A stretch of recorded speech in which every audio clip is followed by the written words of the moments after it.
আপনি জানতে চেয়েছেন সফর অবস্থায় মসজিদে জামাত পড়ার বিধান কি।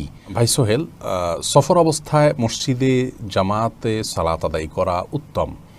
আপনি যদি মসজিদে না গিয়ে যেখানে আপনি আছেন হোটেলে বা অন্য কোনো জায়গায় সেখানেও জামাতে সালাত আদায় করা উত্তম, কারণ সর্বাবস্থায় সালাত জামাতের সাথে আদায় করলে 27 গুণ বেশি সওয়াব হবে একাকী সালাতের চাইতে। তবে মূল জিজ্ঞাসার বিষয় হয়তো আপনার এই জায়গাটাতে যে মসজিদে ইমাম সাহেব তো স্থানীয়, সেই হিসাবে তিনি 4 রাকাত সালাত আদায় করবেন জোহর, আসর এবং এশায়, অথচ একজন মুসাফিরের জন্য এই নামাজগুলো 2 রাকাত করে পড়া আবশ্যক হয়। এখন ইমামের পেছনে আমরা যখন ইক্তেদা করব মুসাফির হিসেবে, আমরা কি করব? এর উত্তর হলো আমাদেরকে স্থানীয় ইমামের আনুগত্য এবং অনুকরণ করতে হবে এবং 4 রাকাতই পড়তে হবে। মুসাফিরের জন্য জোহর, আসর এবং এশা এই 4 রাকাত বিশিষ্ট ফরজ নামাজগুলো 2 রাকাত করে দেওয়া হয়েছে শরীয়তে, কিন্তু সেটি তখন যখন মুসাফির একাকী নামাজ পড়বেন কিংবা কোনো মুসাফিরের পেছনে নামাজ পড়বেন। কিন্তু যখন কোনো স্থানীয় ব্যক্তির পেছনে নামাজ পড়বেন মুক্তাদি হিসাবে, তখন তাকে এই ইমামের অনুকরণ করে 4 রাকাতই পড়তে হবে। এরপরে প্রশ্ন করেছেন রাজ আহমেদ রাজু, আপনি জানতে চেয়েছেন দাদা যদি নাতিদেরকে কিছু সম্পদ লিখে দিতে চান তাহলে সেটা জায়েজ হবে কি না।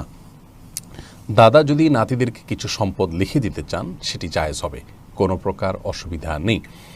বিশেষ করে সন্তান যদি মারা যায় তাহলে সন্তানের ছেলে মেয়েদেরকে অর্থাৎ নাতি নাতনিদেরকে দাদার কর্তব্যের মধ্যে পড়ে যায় তাদেরকে দেখভাল করা, তাদের রক্ষণাবেক্ষণ করা, তাদের খোঁজখবর নেওয়া, এবং দাদার সম্পদে যেহেতু তাদের জন্য নির্দিষ্ট কোনো হিস্সা নেই, সেই জন্য তাদের জন্য দাদা চাইলে কোনো ওসিয়ত করে যেতে পারেন যে আমার মৃত্যুর পর এটি কার্যকর হবে, কিংবা দাদা চাইলে জীবদ্দশাতেও তাদেরকে তার সম্পদ থেকে কিছু অংশ দিয়ে যেতে পারেন, বরং সেটি দেওয়া উচিত তাদেরকে তাদের অভিভাবকত্বের জায়গা থেকে।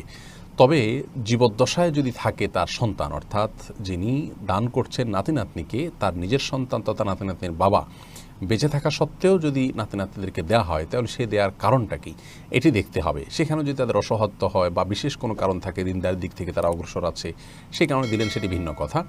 কিন্তু যদি নিজের ছেলে মেয়ে বা অন্যদেরকে বঞ্চিত করে এদেরকে দেয়া হয় এবং তাদেরকে বঞ্চিত করার উদ্দেশ্য করেই এদেরকে দেয়া হয় শত্রুতামূলকভাবে বা আক্রোশের জায়গা থেকে, তাহলে সেটি অবশ্যই গর্হিত কাজ হবে, সেটি গুনাহের কারণ হবে। মিথিলা জান্নাত মিতা, আপনি জানতে চেয়েছেন মায়ের সম্পদ কি মেয়েরা পাবেন।